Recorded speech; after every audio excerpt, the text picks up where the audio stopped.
I don't feel good today, but I still want to talk to you about books. So let's wrap up our reading in March and then get into my April TBR. Okay, first let's get into some stats. I read 5 books in March. 4 of those books were fantasy, 1 of them was romance. I DNF'd 2 of them, and my average rating for that month is 2.9 stars. How could it get worse from January and February? I don't know. I did have 1 5-star read though. I'm gonna order the books from DNFs to the highest rated ones. So let's start with The Serpent and the Wings of Night. This is a fantasy book and is part of the Crowns of Nyaxia series. I buddy read this book with Nisa on YouTube and I DNF'd it at 55%. This book is honestly a drag. I was so bored, the pacing was so slow, and the writing was just mediocre. It wasn't anything special. I felt like I was reading from a personal journal, and I'm just like, please get me out of Oria's head. I really feel like this book would have benefited from dual POV so that we can get POV chapters of Rain's perspective. An actual vampire, by the way, because one thing that makes this book, I guess, so exciting and people like it so much is that there are vampires in it.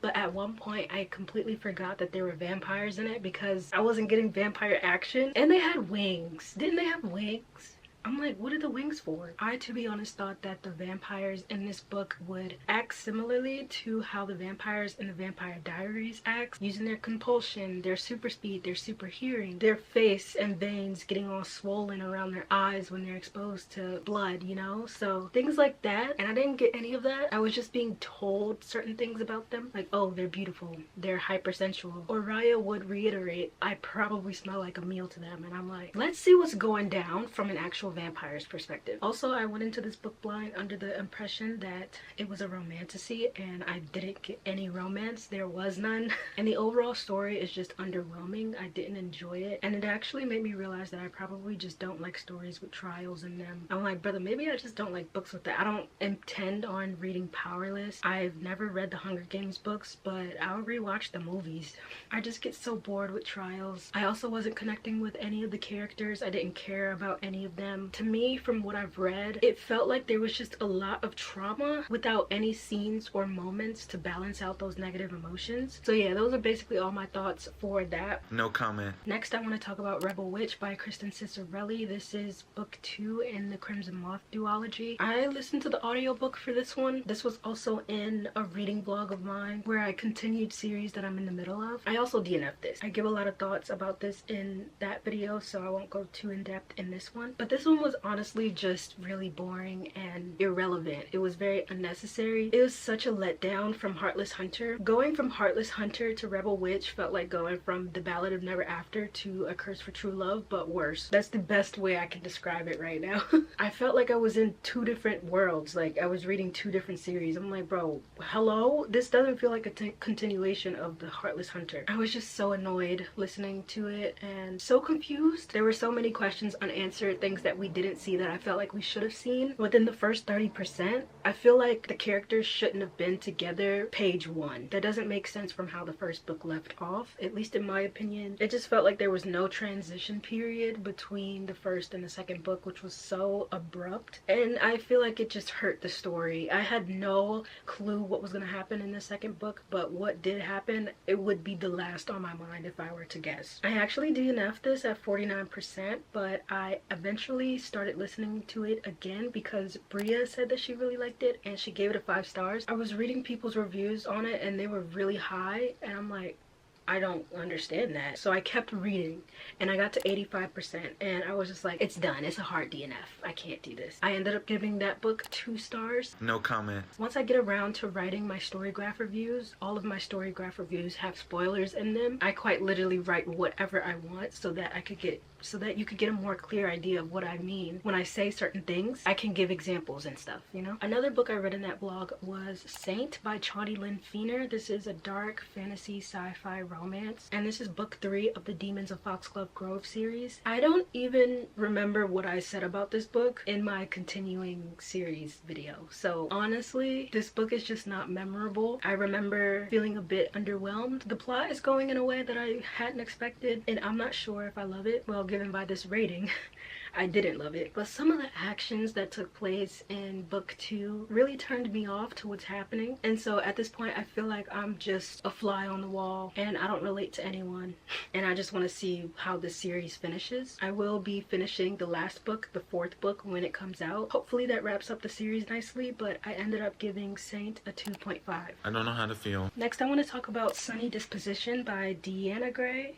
Yeah, my review for this on Storygraph is up, and I do give spoilers so that you can get more context to everything. But when I finished that book, I felt like the ending was way too abrupt. Like, this is actually a cliffhanger series. I feel like that's important for people to know. It's not an interconnected standalone series, which I was hoping it was.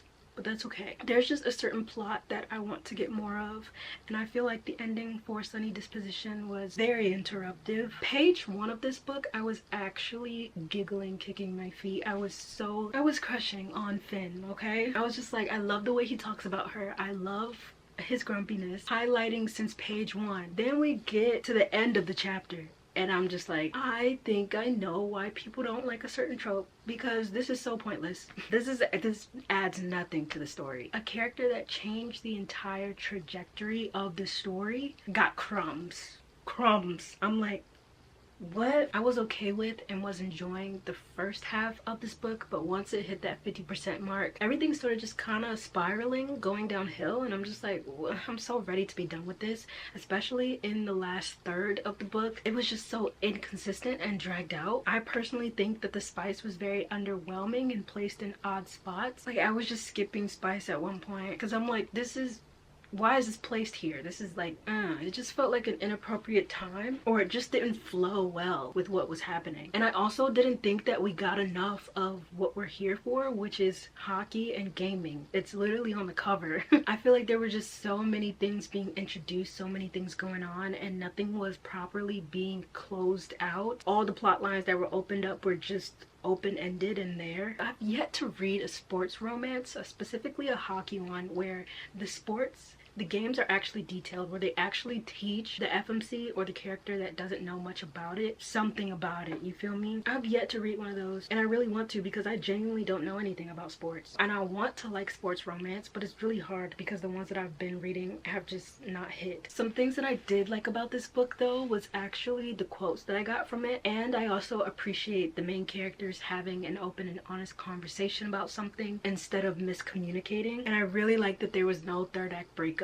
I think I would have DNF'd if there was a third act breakup. By the end, I felt really uncomfortable with how the book cut off, so I'm gonna have to read the next book, which I'm pretty sure is Sam's book, in order to get more of a certain plot line, which is one of the main plot lines. I low-key don't want to have to read the second book in order to get that, but I think I'll read that on my own time as well. Like, I won't create a certain specific timeline for me to finish that book. I'll just read it when I feel like it, because it's a mystery subplot, and I love me a good mystery, okay? Like, what are we trying to figure out here? So yeah, I ended up giving Sunny Disposition a 3 stars. Like 1/3 slay. Last but not least, and definitely not the worst, I finished Bloodmarked by Tracy Deonn. Oh, this is book 2 in the Legendborn Cycle series, and my goodness, the beginning of this book is a hard one to get through, I'm not gonna lie. The quotes went crazy in this book for me. I was frustrated, I was angry, I was just sad, bro, because I'm just like, brother, these characters should not be going through this. Chapters that I actually think about though are chapters 18, 19, 37, and 43, and 52. Oh, 50. You know, that last part of 50.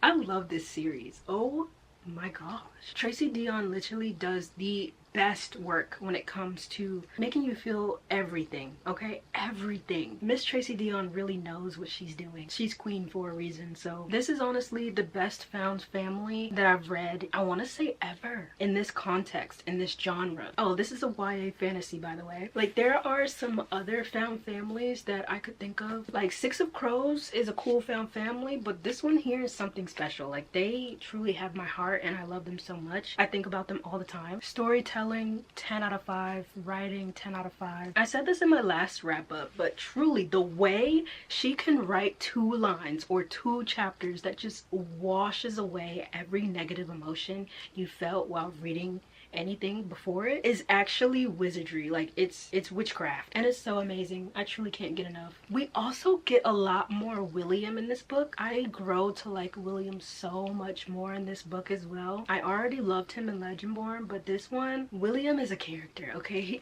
Every character, I feel like, is just so well-rounded. This story just feels complete, and it's not even over yet. I will always forever hype up this book and this series. I don't care. This is hands down, no questions asked, my highest rated series ever of all the books that I read so far, and of most of the books that I will read. Chapter 37, I was crying. Chapter 43, I was crying. I was just in tears. And there's actually a quote that I recorded from chapter 43 at the end of it. I don't know what happened, but it didn't make it into my continuing series video. I think my footage was corrupted, and so it just literally cut off right before I was reading the quote. So I want to give it in this video, because at the time, this quote, this is a life-saving quote, and I really needed it, and it spoke to me. I won't say who says what to who so that you have some surprise, but it says, "I want you to live because I want you to be happy." Oh my god. I'm already thinking about, ooh, I already feel how I feel when I read it the first time. Okay. "I want you to live because I want you to be happy. Not because of a spell, but because so very many things would break and go dark if you weren't in the world, myself included." Oh, Jesus. Reading that line, I cannot wait to reread this and go back and annotate. I almost forgot part 4, I think it is. Yeah, part 4, Volition. This part was so nice to experience. All the way up into the end of chapter 52, it was just a great experience. I ended up giving this book 5 stars. Slade. Now I want to reveal my April TBR. So this is actually my first TBR I've done on my channel so far. First up is In the Weeds by BK Borison. I picked this up from the library. I've seen this series on YouTube. From what I've heard people say about it, it's kind of like mixed reviews. I know it's part of the Love Light Farm series. I honestly didn't think I would be interested in this, but I saw that my library had it, and I was like, it's free, I'll give it a try. This should be an interconnected standalone series, so I know this is book 2. I don't feel the need to read any of the other books right now. The only thing I know about this book is the little blurb on the back. It includes bonus material as well. So a grumpy farmer and a no-nonsense social media influencer have another chance at love in this charming romantic comedy. So yeah, we'll see what happens with that. Next, I want to read 1984 by George Orwell, because I did just get the audiobook on Libby. It finally is available to me. I saw this at the library as well, so I picked it up. Such perfect timing. Okay, the only thing I know about this is this big blurb here: "War is peace, freedom is slavery, and Big Brother is always watching." So I'm going into this blind as well. I just flipped to a random page, and it's just 2 + 2 = 5. Oh gosh, what am I finna get into, bro? Next thing I saw at the library was Give Me More by Sarah Kate. This is the second book in the Salacious Places.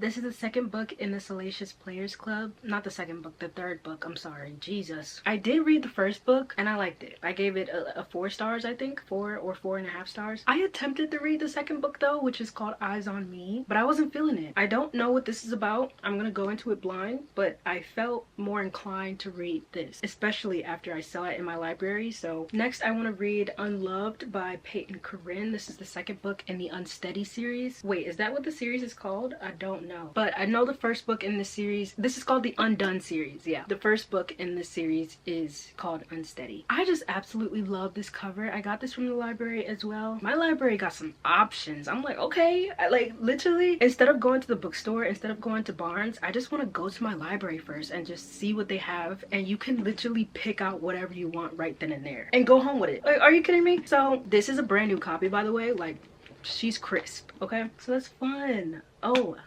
I'm excited to read this. I did actually get an arc to this book, but I only got like 20% in and I didn't finish the book. So I have it now. I was absolutely loving it when I was reading the arc though, and I was so excited to eventually get the physical copy and finish it. So this will be fun. I'm going into this blind as well. The only thing I know about it is the fact that there's hockey on here and mental health awareness of some sort. One of the characters may struggle with anxiety. I almost want to save this book for last because I'm so excited about it. Like, I just want to talk about it. Okay, I think I'm gonna save that for last. I think I'm gonna save Okay, I'm gonna save it for last. Jesus. Okay, so next I want to reread the Heartstopper series. I read this series in 2024 and I absolutely loved it. I think once I finished book 4, which is my favorite book in the series, once I finished this book, I was like, I want this entire series. I want it in the physical form. This book saved me in so many ways. And this story is just so wholesome. It's so sweet and healing, and I love it so much. So I plan to reread this series before rewatching the show. Bro, when I tell you, I wasn't on the bandwagon with Heartstopper, okay? And then once I eventually read the book, like I saw that there was a show on it on Netflix, and I was like, oh, it's a show. I didn't even know that much. And so I was like, all right, I want to be one of those people who reads the books before I watch the show. And so I did that, and then I eventually got to the show, and I'm like, the show is equally as amazing, if not better. What the heck? I don't even want to say better, because both the physical form of this story and the show are so great in their own ways. They're both 5 out of 5 stars, and I'm so glad that I get to reread this and then annotate while I read. Oh, plus it just looks happy. Oh my gosh. Great memories, great feelings, all of it. This next book is actually one that I didn't think I would read for a really, really long time. But then while I was browsing my library, I saw that they had it, and I'm like, I guess, you know, I might as well give it a shot, even if I don't get to it. No harm, no foul. And that is Funny Story by Emily Henry. I don't think I'm gonna hate this book. I just don't expect to love it. And that's okay, but I just saw it and I was like, okay, it can be in a reading blog. The only thing I hear about this is that a lot of people like the MMC, and I thought his name was Kyle, but I opened to a random page and it said Miles. I'm like, it's definitely Miles. So this will be the first book I read by Emily Henry ever. I hope I enjoy it. If I don't, I won't be surprised. The next book I want to read is actually The Atlas 6 by Olivia Blake. I was browsing through Libby and I really wanted a good audiobook, so I just put some filters on. I think I filtered it to romance and fantasy and some other things, and The Atlas 6 popped up. And that was a book that I've been saying to myself that I wanted to read every time I walked into Barnes. When I saw it, I was like, I might as well just read it. There's also a voice actor in this audiobook that I found in another book while I was browsing, and I liked his voice, and I clicked his name to see other projects he was in, and The Atlas 6 was one of them. So I was like, I want to hear his voice. So I'm gonna put it on hold, and then I got it like a few days later. And I'm an hour in. I already saved a couple quotes in here. I really like the aesthetic on Libby. It's really pretty. I don't know anything about this, by the way. I'm going in completely blind. Steve West. I just wanted to hear his voice, and that's okay. I hope it's good. Bruh, I waited 7 weeks to get 1984. Borrowing for 21 days. Yet. And last but not least, I want to read Lipstick and Camera Clicks by DJ Murphy. I'm so excited to read this book. Oh my gosh, because I already started it so far and I'm like 100 pages in. I'm on chapter 13 actually. It says I'm on chapter 10, but I need to update that bookmark. There we go. Look at my annotation strip. I haven't made one of these in so long. Look at that. It matches the cover so perfectly. Hold on. Like, isn't that cute? Oh my gosh. Dark purple is for quotes. Light purple is for favorite scenes.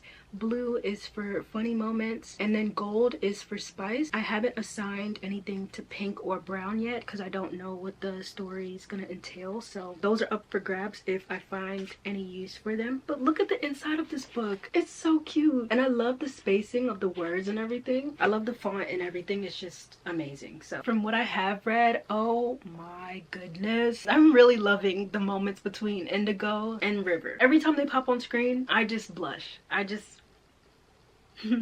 Wow, I haven't felt this good about a book in so long, and I think this is gonna be the very first book since the beginning of 2025 that will be rated higher than 4 stars. I feel really freaking good about this book. Like, I really truly enjoy it. Last night I was up till 4 a.m. finally getting into bed to go to sleep. I wanted to read this book instead of sleep, but I'm like, I need to sleep in order to film this video tomorrow, and we could read it tomorrow. But I was so excited that I wanted to keep reading it last night. I didn't. I ended up going to sleep, but I still feel that same excitement to continue reading this book. And I'm so happy because this is literally the first book since reading Legendborn and since reading Bloodmarked that will be rated at least a 4 star. I can already feel it. And I haven't felt like that in so long, dude. Since the beginning of the year, dude. Bruh. This is on my 2025 TBR as well. I did not expect to like it so much so far. I'm really swooning. Okay, I'm really swooning over the romance in this right now. I'm going into this mostly blind as well. So yeah.